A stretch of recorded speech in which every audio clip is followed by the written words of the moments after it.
most experienced player. So I've learned a lot from him, and I think he's like one of the main reasons I'm here now. At Summit 3, I thought I was the only reason our team lost because I just played so poorly. Fear helped me learn just to trust your teammates. He told me that the good players learn from their mistake and not get upset. Instead, they practice out, and that's how you become the best. Sumail is definitely a confident player. He came in at 15 years old and somehow managed to win the biggest prize pool outside of the international.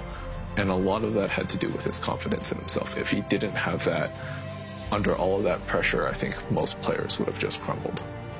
All this fame, all this money, all this glory, it didn't change him. That's the best part of who he is. He's really ambitious. He always been saying to his mom and dad, let me do this, and one day I'll make you all proud of me. And he's doing it. He's on his right path. I'm excited about everything in my future, but I'm mostly more excited than anything else about winning TF5. TF5 is everything. You win this, you win everything.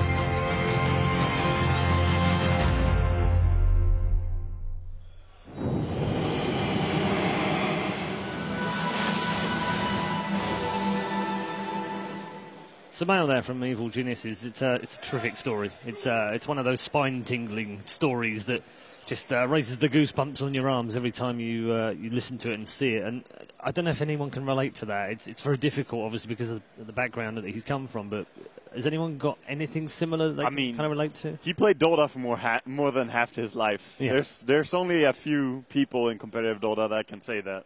It is just pretty insane. Yeah. It's very impressive. And in terms of the way he's come through, and fought against the odds just to even play the game is incredible. Man, I only started playing the game when I was like 17, so it's amazing. A year after he's here at the international. Yeah. It's incredible. I was going to also mention the fact that you in the French scene are looked up to, very admired by the French scene, obviously, and people look up to you as the sort of elder statesman almost now, as the man that they can get experience from. Fear is obviously another man that's got a similar role as well.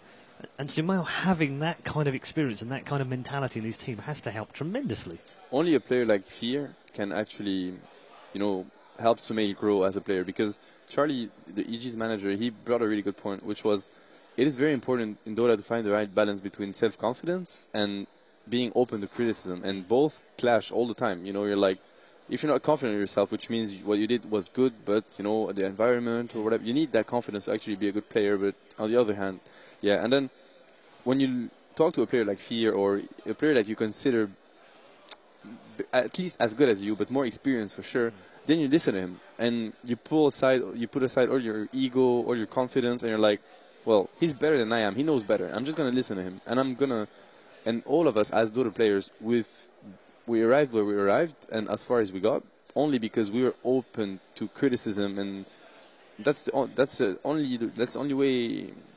It's the only way to improve it, honestly. And everyone that's very not open-minded, very close to remarks, they don't get anywhere. How does he? How do you think he takes all of this in? This media attention, adoration of fans, giant stadium, $18 million on the line, and he's 16 years old. It's very hard for me to comprehend what must go through his mind. But he seems, outwardly anyway, from the small amount I know of him, that actually he's a very confident young man, but also has some humility about him as well. Well, it's hard for me to say because I don't know him personally, at least not really well. But the good thing about Dota is that it requires so much focus and so much preparation that you don't really get the time to, look at the crowd, like in-game, look at the crowd, watch. Now they get it because there's a poll, so that might be a factor. But usually you don't. You just focus. You come, you play your game, you do your best, you win, you lose. End of story. Okay. Anything to add to that, Melanie? I mean, yeah, for Sumail, I think, or for a lot of Dota players, it's about a matter of respect. You're not going to listen to anyone that you don't have respect for, and this is why we generally view like the hot-headed players or the ones that are just really immature. They don't really grow in a Dota sense because they can never take advice from people. So I think that Sumail respects Fear, and that's why he's such a good role model and such a good leader and a mentor. Yeah, I mean, to a certain extent, attitude is more important than the raw talent that you have. Like, Really? having the right attitude is extremely important. Because we were saying yesterday, most of the players at the top end are kind of at 99% capacity anyway, and it's just that last little bit, and this is part of it, isn't it? Skill is like a requirement, and if you don't have it, then there's no point to even trying. But it's not going to make the difference at all, because all the players here are very good, and sure, it might make the difference in one of two moves, but it's the overall attitude, the communication. Dota is mostly about this, at this level at least. Okay. Age not being a barrier, of course. Where do we get the next Sumail from? Where does that come from? It's got to be a conveyor belt. Well, what was interesting to me about Sumail is that he's been playing since he's 6. Yeah. And a lot of people think that, I can just play Dota and get really good, be at TI in a year. But all these players have been playing, I would say, like minimum 6-7 years. That's like the very, very minimum. And Sumail's been playing for 10 years. He's 16, but he's still been playing since he's 6. He's old man. He's an old man. Yeah, old man Dota already. That's brilliant. Yeah. But the other thing is where you can have players from Complexity coming from Heroes of Newerth, for instance, and then coming into Dota 2, similar aspects to it, but different game. And still doing really well. I mean, Heroes of Newerth started as a complete one-to-one copy, and then they added more from Dota. So it's a different game, but it plays out exactly the same. It's just a different environment. So I think if you're really good in Heroes of Newerth, you can easily make the switch. Yeah. It's also it strengthens the point of the importance of skill, regardless to the rest. So those players that come from Haunt, for example, they already mastered communication. They mastered, how to manage a team, how to interact with your teammates, how to handle losses, how to react to wins, all this that you learn by losing and losing again and losing, because winning doesn't teach you so much. Yeah, does that mean that the same applies to other MOBAs, do you think? Yeah, it does. Every time you lose, you get stronger. If you're a competitor, or you just quit. But if you keep on playing, you just get stronger. But I mean, in the sense that other MOBAs can be played, that maybe they can come and play Dota 2, do you feel that there's still that ability for them? Yeah, I think so. Maybe there are some, like they can't play the game because of some mechanical issues. I mean, it might happen, but I don't think it's the hardest part. I think in a year you can probably get really good skill-wise, and there's room for improvement, obviously. Right. But you have what it takes to compete at a very decent level, I say.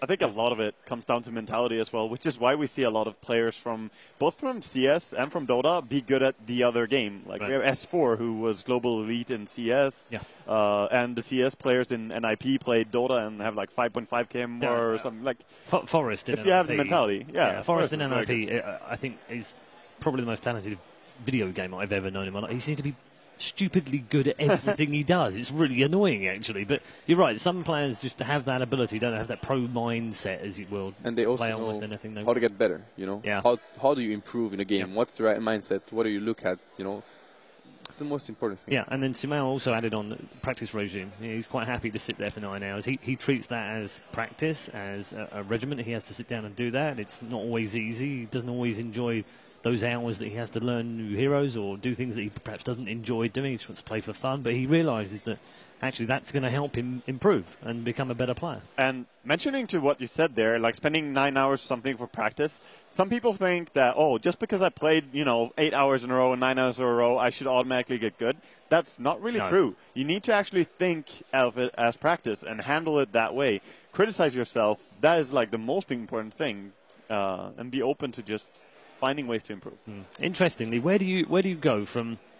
There are a number of players here who have become legends basically in the game this year and previous years, and they've become legends based on things that they've almost changed within the game. Things that no developer could ever understand why they would do what they did, and these guys have figured them out. And they've done that, and they've become signature builds or signature heroes that these particular players have done.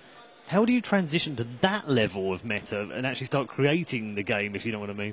I mean, you have to be confident on yourself as well. Like, if I would take Blade Mail, like Prophet, for example, because no one actually does that, like, for quite some time, and in pubs, people starting to use it, and, like, pro players look at the build, and they feel like, this is actually really good, and it becomes a thing. So I think the first step is to be really confident about your own ability and have a lot of trust on your mindset. Yeah, because some players are very creative. Others are studious, and they will look at things that are going on and actually pick from that and make their builds or choices of heroes and their picks and bans. But others will actually literally completely break the meta and change everything involved in it and make the developers, make the Icefrog probably go mad actually every time he has to go, damn it guys, stop breaking the game, I've got to go and fix something else, or I've got to change this, or I've got to change that. But that's amazing. That's a whole new level of pro player. But that's why Dota is such a beautiful game, because the possibilities are endless. Like with the heroes, the spell usage, how you skill, how you place your lanes, the strategy you go for. You know, you think things in Dota, for example. Now we see it's very classic to pull or to stack camps. It wasn't classic back in the days. No one would stack ever. No one thought about it. You know, stuff like this that actually changed the game completely. Then the game it's completely different. You know, you had Clockworks. They would go for Rocket. They would never skill cogs. Yeah. Now they start skilling cogs because one dude, maybe he misclicked. I don't even know. You know, he clicked the cogs and then he blocked the creep. He was like, that's pretty good. You know, and then it became a thing. But it's always like this in Dota. Yeah. And there's also, you know, one phenomenon which is when people start playing a hero a lot, then they start playing it really well and better than we used to play it. So we start understanding, you know, the complete potential of the hero, the full potential of it. I mean, Dota is a game where it's built around things like this. I've played it for roughly 12 years or something. I don't know exactly the date I started. But I remember when denying became a thing. Like, just think about that for a second. No one thought about, I can kill my own creeps. You don't get any gold or experience. Yeah. Like, you used to be able to deny from full HP. Because no one ever thought about that. Then suddenly the developer back then, I believe it was Gwinsu who was making the game back then, he just like, we need to make something against this because it's obviously overpowered. So it would make it so you get hexed when you tried to deny your creep when it was full HP. Yeah. So that was like a temporary solution. This also worked for teammates because you could attack your teammates, not just when they were poisoned. So Dota has like come a long way, and all of it is kind of through the type of innovations that you have. That's why you can BKB and kill your own team. Exactly. You could BKB. I did that as Lycan. BKB, kill your teammates because you couldn't get hexed when you were magic immune, of course. That sometimes might be useful. Mind equals blown now. It might be useful. I can think of situations where I wish I could kill my teammate. Only if we're playing as a 5 here, though, and I would be the one you were killing. Pretty sure that's probably. That I'm sorry, down. I misclicked, Paul. Yeah. No, I would actually probably agree with you as well. No, please get rid of me from this game because I'm actually dragging us down. It's interesting. I think we should probably get together at some point and play a game just for fun. My pleasure. And maybe record it. We'll see. We're going to take a quick break on the analysis desk for now and head over to Casey, who's down on the concourse. Hello. We were just trying to decide how we wanted to pose for when the camera came. Did you decide? Yeah, just, gotta keep going. Just like Gangnam Style, just everything. Let's do it. I want to see it. Go ahead. Full Gangnam Style. Go. Oh, yeah. Why is nobody helping me right now? Somebody get in there and help him. Yeah, come on, just get under me. Yeah. Okay, I said Gangnam Style, not twerking, but that's good. Is this your twerk or your hula hoop? Look, this is the champion twerker. You can't just say I'm sorry, say that again? This is the champion twerker. You can't just go around saying stuff like that. I deny that. Humble. Do you know this guy? No. I can't believe you would say that to me. We came into this arena today, together. That's not true. I'm lying. You're a liar. Yeah, that happens. Why don't you show us your cosplay? Let's see. Turn around. Yeah, my no muscles. Oh, yeah, that's muscles. Yeah, that's good. Can I try wielding your axe and you can use my microphone? Come on. Here we go. Do you know how to use that? A microphone? Yeah. Well, I know you talking to it. No, that's good. Yeah. That's good. Okay, now how do I hold these? Any way you want. I don't know.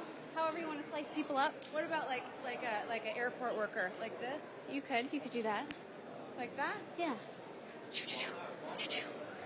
If you had to cut up a type of salami, what type of salami would you cut up? A Dota salami? Good answer. Yeah. I have no idea what we're doing. Yeah. This is great. You look fantastic. Hey, where did you all go? No, you're coming back. Come on back. Tell me about what you think of the tournament so far from the gameplay that you've seen. Let's talk mostly of yesterday. Any big surprises for you? I thought the Navi game was great. They played a lot better than I thought they would, and it was